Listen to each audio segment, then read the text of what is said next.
we have to continue 5 root 3,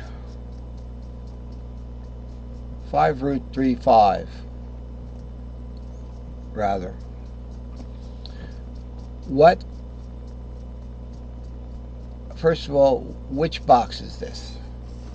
5 root 3, 5. Well, that's why I made this diagram here, because this will give us this box. You could take this, cut and paste it right here. It's exactly the same. Everything's the same. 4, 6, 2, 4, except for the minor quality of this major. So the one that's, you know, grown out, stretched out like that, that relates to this. It's one pentatonic scale letter up from there. So we're looking at second inversion. We did first inversion, it's a D shape. We did root, it's a G shape. Let's do second inversion, 5 root 3, 5. It's an E shape. Okay, so E is second inversion. I know in this before this class, I thought E was first inversion. I was wrong. I started getting them mixed up. I mean, I couldn't remember that C was definitely second inversion, but every time I looked at it, I had no problem determining it. It's just I had a problem determining what inversion E was. So sometimes when we have a problem determining something, because there's not enough information, you just extrapolate it. You use surrounding cages to say that it must be that, because it's in between this, and there's only one possibility that it can be. So sometimes that's how we assign attributes to a certain situation in music. And then we can prove it in other ways. Certainly this is second inversion, 5 root 3 on the bottom there, okay? Because we're just looking for arpeggio inversions. So it would be the E shape fourth. So here's your 4. Here's your 4. It'd be F in the key of C. Alright, the second inversion, it would be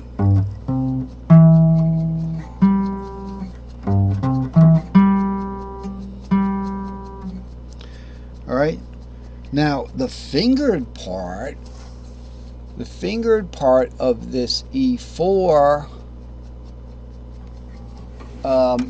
actually it's a C-shaped root there. Uh-oh, we got a problem. We're looking for root second inversion. Okay, this E4 pertains to the D here. It's the shape of the fourth, which is the pentatonic scale that contains the Dorian D minor there. The C-shaped root is the second inversion. So let's look at them once again. G shape, sorry about that. That whole thing that I did was wrong, but at least we got it. The G-shaped root, 2, 4, 6. Okay, it's right there. Oh, that's, sorry about that. It's up here. G-shaped root. I am not having an on day. G-shaped root right here. Root 3, 5, because we're doing Ionian. First inversion, Ionian, is going to be a D-shaped root. Remember, we're on a major. Stay away from these road signs. They are not right. They are for minors only. So first inversion is a D shape. So we go from G shape here to D shape there, and then second inversion is C shape. And that sounds like D and then C shaped. It's interesting. So what about the other shapes? The A shape and the E shape. Alright?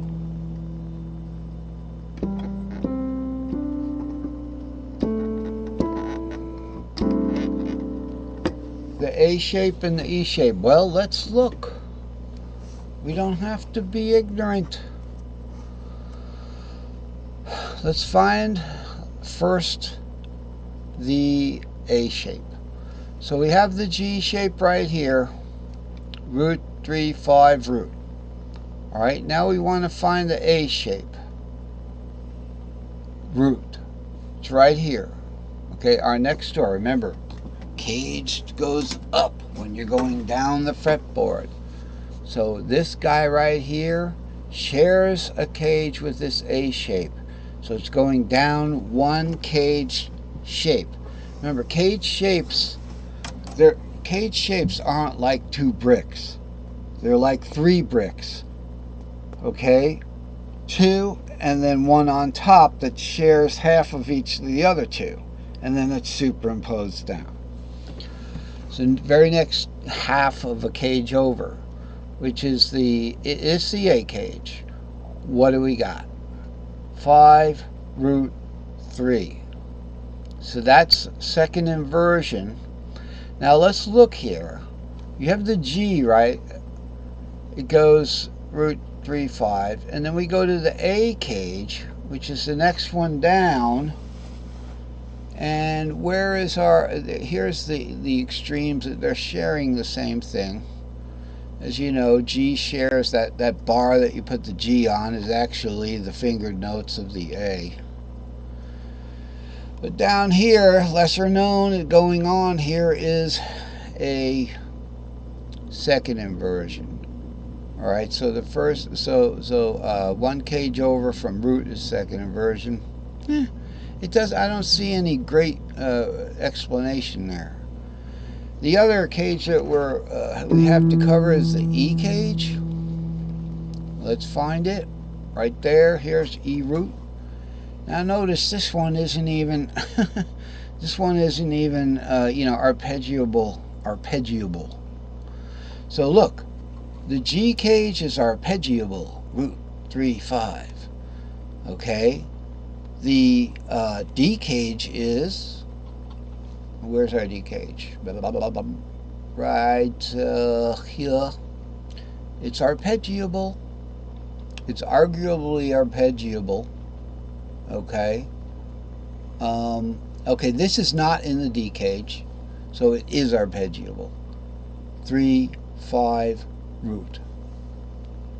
And the C cage is arpeggiable, arguably, because it's 5, root 3. This one is arguably arpeggiable because you could see that's not really. You could say it's a first inversion arpeggio, but if you're using, what we're trying to do here is use chords to make arpeggios and make them really easy. So the G shaped would be, all right, and then first inversion would be the D shape, right? Would be like I have to check that. Oh, okay, it'd be the third. That's getting up there. So it's, all right, and then we go to the C cage for the second inversion. All right, so we have a little rule that we can follow. Now that works for minors too. Please remember, that works for minors. If we just change what we just did to minors, it's not as well as if we use the relative minors of what we just did. So with the G cage, if we use the relative minor of G, we could do a G minor shaped E minor, like that. Okay, the relative minor of the D would be the let's see, relative minor of the D would be the C minor shape. Okay, so that would be the B actually in a C minor shape. Alright, this is the last segment for hopefully just 90 minutes. Without trying to play them. It works for the minors too. If you got we'll look at Dorian, but we could look at a different one. Let's give it a little eye candy here. Let's look at the Phrygian. Phrygian is 3-5-7. So root is 3-5-7. Now that's minor, so it's going to be G minor. It's written right there. G minor's relative is A. Okay, A5. There's your 5, 2-5-7. Now we've got that G minor right there. We can do it in minors. When in the majors, it looked like we didn't have a good arpeggio there, you know. So the first inversion of Phrygian, okay, would be starting on the 3. Starting on the 5 rather. So we've got 5-7-3, 5-7-3. Well, look at that. There's an E minor shape right there. Now this is definitely your E minor shape, 7-3-5. We are not looking at, well, we're looking at a G5, but that's a major. That's something different. That's that pentatonic scale. 3, 5, 6, 7, 2, 3, 5, 6, 7, 2, 3, 5 is the G parent of that E minor shaped E minor. In that case, the E minor shaped E minor kind of sounds redundant, but it's meaningful because we're down here in the open, the open fret cage. There's E minor. There's your E minor. Hey, play me an E minor, sure. No problem. Whoa, man, that guy can play. So, we've got an E minor shape there. So the minors aren't behaving the same way as the majors. But the relatives are. The G minor, the G shape, parent shape, the minor associated with that is still the G shape. Kind of, 5-7-2. 5-7-2. That's your G fifth. That's still there. That's not what we're looking for. We're looking for a first inversion E minor. So I guess it is different. There's a different set of inversions for the minors, but they're going to be the same for all of them. Okay. Actually, you could look at it as there is a one-to-one relationship there, because with the roots we had, the root is the G major shape. The first inversion was the D major shape, and the second inversion was a C major shape. Now I wrote it down, so I'm not able to just keep remembering these things. Now the root we can look at as a G minor shape because there it is. So root G minor or root G major, it didn't matter. The D shape, okay, D root, where's D root?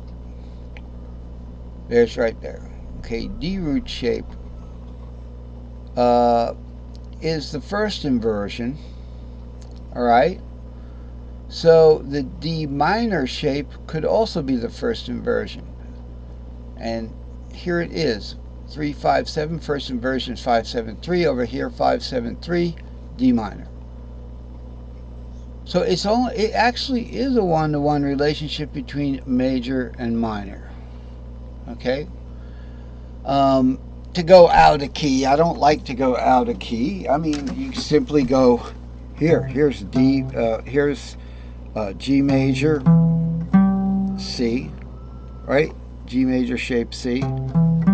Here's G minor shape C minor. It's that simple. but you can do it in one key. The second inversion, major, bottom 4 strings, is C major, and the second inversion, remember, second inversion is 7-3-5, so it would be 7-3-5 here, is C major. So we're done there.